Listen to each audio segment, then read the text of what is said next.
What's up guys, DuArktik with another Raid Shadow Legends video. In this video we are going to talk about soul stones because we have an upcoming Deck of Faith event and it's going to be very important for you to know which type of souls you should be summoning, because there are specific times to summon each of the souls, and depending on what you have available you have to take into consideration if it's going to be worth it or not. You are going to have the unique opportunity of getting Raphael, also Titan points for April O'Neil, Primal Shards, Legendary Books, so all the stuff that we want. But the problem is that this guy is not like amazing by any means, and but there is something positive about him, that is a fragment summon, and this means that you can save him to open later for hero chase events, and we are supposed to have one this week or early next week. So this is something to have into consideration. A lot of factors that you have to decide if it's going to be worth it or not, or if it's going to be worth going for him or not. Okay, we are going to try to break down all the information that you need to know. If Raphael is going to be worth it for you, if you should save him or unlock him right away, if what kind of souls you should be opening, if you have enough or not. We're going to talk about all of that. And tomorrow we are going to test him out, unlock him, and see what's up. Maybe we are not going to unlock him. Maybe we are just going to roll the Deck of Faith and save him for later, because we are trying to manage our resources, and having a legendary to pull right away for chase events is really great. So again, we are going to break down all the information that you need to know. So as always, if you like the information on these videos, make sure you share to your friends on Facebook and Discord. If you're new to my channel, make sure to subscribe for more Raid Shadow Legends content. And make sure to smash that like button like a boss. Okay, we're going to start off with talking about Raphael. Then we are going to talk about the souls. And then we are going to talk about all the preparation that you need to have, right? So let's get started with that. So Raphael is from the Barbarians. And depending on where you are in the game, your Barbarians might be a very solid team or not. A very solid faction, right? As you guys can see, I have 3 legendaries, but 2 of them are absolute trash. So Seal of the Drake, she's not like really terrible, but she's not great either. Eldest Karg, this was my first legendary, I think, is absolute trash. But then we have Freya. Freya is so good that she can carry the other 2 no problem. But the problem is that we need a damage dealer, so as soon as we can, we need to unlock Raphael. Now Raphael in game, he has very good rates, as you guys can see, PvE, PvP alike. People are giving positive rates for him, even on Hydra, where supposedly he does not have a lot of AoE abilities, but because he has the synergies with the other turtles, he attacks more often, and because of that, he's gonna get more value. So there you go. My plan for my Raphael is to use him together with Michelangelo and Donatello, and I have 2 Donatellos, so I'm going to use the second Donatello and Leonardo on a different team, and like this I'm going to make 2 very powerful Hydra teams with the turtles. In terms of his abilities, like I mentioned, he has single target effects, but because he has this crit chance, fills his own speed bar, then you want him to assist all the time, right? And that's why one of my teams is going to have 3 turtles, another one 2, because you want this guy to assist as often as possible, and all this extra speed bar is going to give him extra turns as well. With these extra turns, he can do this massive damage dealing ability, AoE damage, with a 3-turn cooldown, which is absolutely insane. And then once again, we have that critical hits will fill the speed bar of this character, so he's going to be extremely fast. One thing that you have to be careful with characters like this that are very fast is that their buffs are going to drop very fast as well. So you need to make sure that you have some kind of redundancy in your team to apply attack up to this guy. So this is something that you have to keep in mind. And finally, we have some ignore defense, but ignore defense is only on this last ability, not on all of them. And that's good. That means you can use him with Helm Smasher or with any other kind of ability that decreases defense. But you don't want to do too much, right? We have talked about this in the past, that when you have too much ignore defense, it loses its value. So yeah, at least he doesn't have all abilities that do this, so that's awesome. Finally, we have his passive ability, where he's going to assist all the time and give Berserk to himself. I'm not sure if this Berserk can be spreaded. That's something that eventually we are going to test. But if that's the case, if it can be spreaded, that can be extremely useful, because then it becomes a damage escalator for your team, which means that your entire team will do more damage, not just this guy alone. So this is something that we have to try in the future.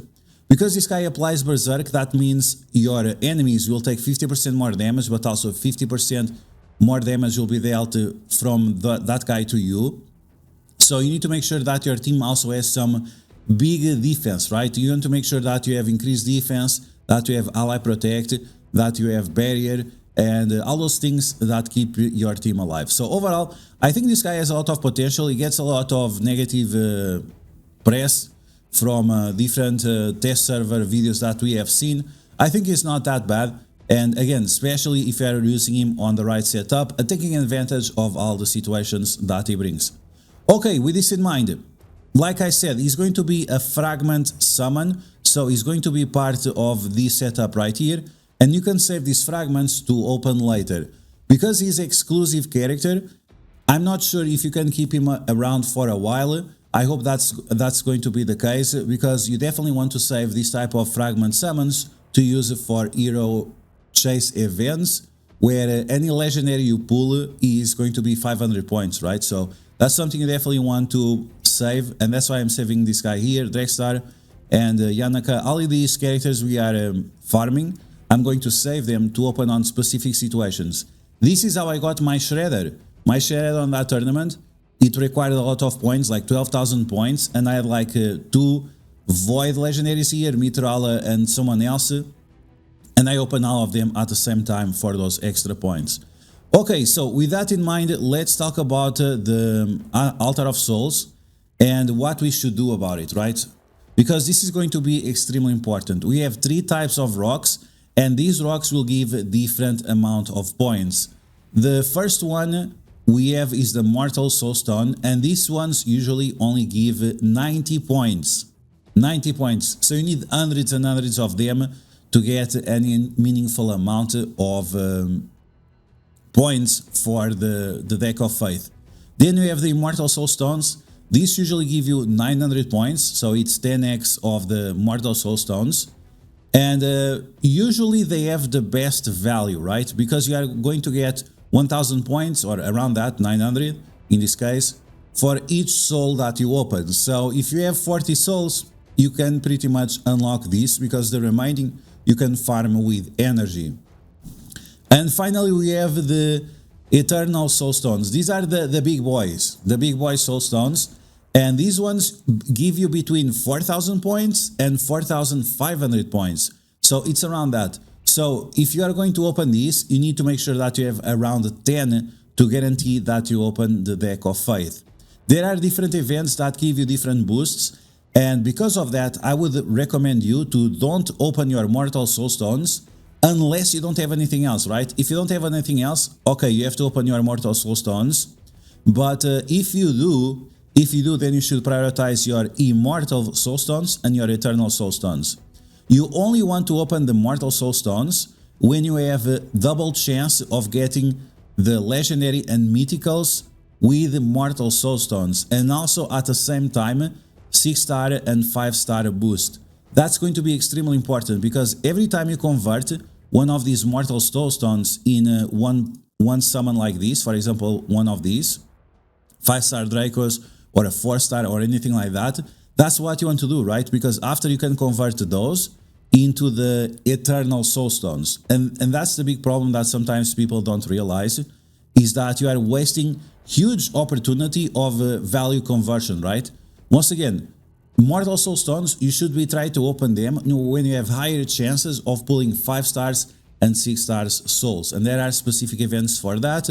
We just had one last month, and usually they show up every 2 months or so. So keep that in mind when you're going to pull. And that means that the Immortal Soulstones and the Eternal Soulstones should be your priority. Of course, that they still have scuffed rates. Immortal Soulstones, we have a 15% plus 6% chance of pulling Legendary or Mythical. And then Eternal Soulstones, we have a 30% chance and a 10% chance of pulling mythical or legendary. There are certain events that will make this 50-50, so you are going from a 60-40 to a 50-50 chance. So this is the opposite example of the Mortal Soulstones. It tells you that the conversion rate from one to the another is not as good, right? Because once again, you are going from 60-40 to a 50-50, which of course 50-50 is better, but again, we are still in the same range of rewards that we can obtain. So yeah, once again, in terms of value, right now what you should prioritize is definitely your Immortal Soulstones for this type of events. And then you want to finish it off or with Immortal Soulstones or with energy, and leave your Mortal Soulstones around. And you should always keep around also some red stars that you don't use. You don't want to apply right away red stars to your characters. I see a lot of people, oh, I got some red stars, let's apply right away. That's not the case. For example, you can see I have 2 Donatellos. Now if I'm going to open my Soulstones and I get another Donatello, I can decide how I'm going to apply to them. And for example, this epic character, it has 5 red stars. Just because you got 5 red stars on an epic character, you should not use it right away. You should see if it's going to bring value to your progress or not. And if it's not bringing you value, you are better off just waiting it off, and then you can sell it for a nice amount of points. You can see right here, 100 points, 200 points, and there you go. You are much closer of one of those big rocks once again. So these are all things that you have to learn as you go, or watch a video like this that breaks down all the information for you, and make sure that you are prepared for this type of events and that you don't fall into traps. Because let's be honest, these mobile game companies, Plarium, Scopely, and so on, they are setting up all these kind of traps, and they are using your lack of knowledge to make you fall for them, right? And not making the most out of the resources that you have. In terms of the Deck of Faith, we have some information that we're going to have Titan points on the event. The deck has 40 cards and 21 of them will have shards for Raphael. And then you have 10 additional ones that will have the Titan points for the April O'Neil event. So you can get lucky and get Raphael right away without pulling all of them. But if you are trying to get April as well, you probably will have to open all of them either way, right? And finally, you can get some additional points by spending energy doing dungeon divers. So this is something that we have to take into consideration, and start saving energy accordingly. You want to make sure that you start saving energy and gems just in case you want to save some additional souls and save them for other event that you have another Deck of Faith or some other opportunity to cash in. So yeah guys, that's everything you need to know for the Raphael Deck of Faith, which souls you should be opening, what you should be focusing on, and how you can avoid all the traps in this game for this type of event. So I hope you guys enjoy this video. If you did, make sure you smash that like button like a boss. And if you found the information helpful, make sure you share it with your friends on Facebook and Discord. If you're new to my channel, make sure you subscribe for more Raid Shadow Legends content, and I will catch you guys later.